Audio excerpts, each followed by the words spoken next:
वत्स, ठहर, अपनी भागती हुई सांसों को विराम दे और इस गूंजती हुई अनंत चेतना को अपने भीतर उतरने दे, क्योंकि आज जो संदेश तुझ तक पहुंचा है वह कोई साधारण घटना नहीं, बल्कि स्वयं काल के पहिए को घुमाने वाले महादेव का एक अटल विधान है।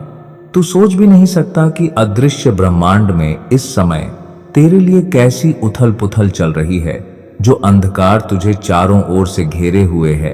जो चिंताएं तुझे रात भर सोने नहीं देती और जो धन की कमी तेरे आत्मसम्मान को हर दिन चोट पहुंचाती है, उस पूरे दृश्य को मैं बदलने जा रहा हूं,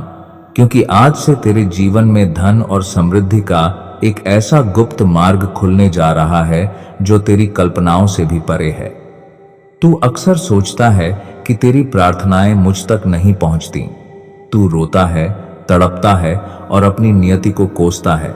लेकिन याद रख वत्स, जब महादेव मौन होते हैं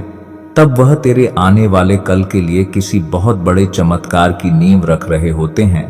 और आज वह समय आ चुका है जब तेरे जीवन में धन की तंगी हमेशा हमेशा के लिए समाप्त होने वाली है। आज तू जो भी कार्य आरंभ करने जा रहा है या जिसके बारे में तू विचार कर रहा है, उसे शुरू करने से पहले अपने मस्तक पर मेरी भस्म का ध्यान कर, मेरा आशीर्वाद ग्रहण कर, क्योंकि मेरे आशीर्वाद के बिना उठाया गया कदम तुझे भटका सकता है, लेकिन मेरे संकल्प के साथ शुरू किया गया कार्य तुझे ब्रह्मांड का सबसे सफल व्यक्ति बना सकता है। बहुत जल्द तेरे पास एक ऐसा माध्यम आने वाला है, एक ऐसी प्रेरणा आने वाली है जो तेरे खाली पड़े भंडारों को अचानक खुशियों और पैसों से भर देगी। पर याद रख, महाकाल की इस असीम ऊर्जा का एक नियम है, जब प्रकृति तुझे देने पर आती है तो वह सबसे पहले यह देखती है कि तेरे भीतर देने का कितना साहस है, तेरी पात्रता क्या है।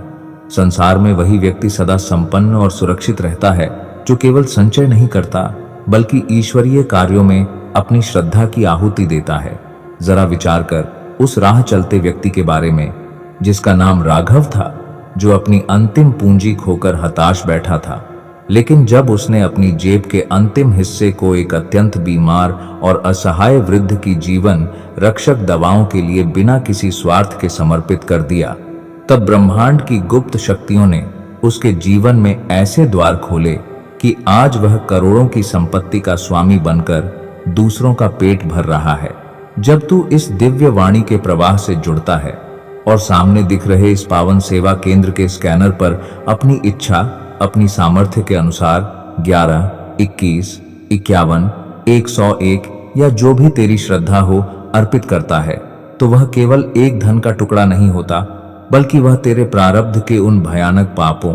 आगामी मुकदमों, आकस्मिक दुर्घटनाओं और गुप्त बीमारियों के खर्चों की आहुति होती है, जो आने वाले समय में तुझसे लाखों रुपए छीनने वाले थे। तेरा एक छोटा सा अंश जब इस संस्थान के माध्यम से उन अनाथ बच्चों के राशन, उन लाचार बीमारों की चिकित्सा और मंदिर के पवित्र सेवा कार्यों में लगता है, तो उन आत्माओं के भीतर से निकलने वाली मौन दुआएं तेरे घर की नकारात्मक ऊर्जा को भस्म कर देती हैं, और फिर वही धन 1000 गुना अनंत सुख समृद्धि बनकर अप्रत्याशित लाभ के रूप में तेरे बैंक खाते और तेरे व्यापार में लौटने लगता है। कंजूसी और संशय तो वो अज्ञानी करते हैं जिन्हें अपनी मेहनत पर भरोसा होता है, पर जो मेरे भक्त हैं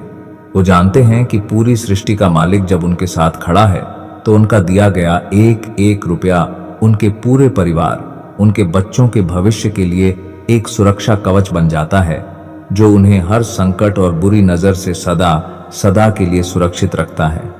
मेरी नजरें तेरे हर कर्म, तेरी हर भावना को इस क्षण देख रही हैं। तू संसार की नजरों से अपनी श्रद्धा को छुपा सकता है, लेकिन ब्रह्मांड के न्याय से कुछ भी छुपा नहीं है। इसलिए इस क्षण को व्यर्थ मत जाने दे। इस परम चेतना की ऊर्जा के साक्षी बन। अपने संकल्प को इस पवित्र यज्ञ से जोड़ और इस दिव्य संदेश को पूरे ब्रह्मांड में फैलाने के लिए इसे तुरंत लाइक कर। इस परिवार से जुड़ने के लिए सब्सक्राइब कर और कमेंट में अपनी अटूट आस्था के साथ हर हर महादेव लिख, ताकि महाकाल की गवाही तेरे नाम के साथ दर्ज हो जाए। कल्याण मस्तु, शुभम भवतु।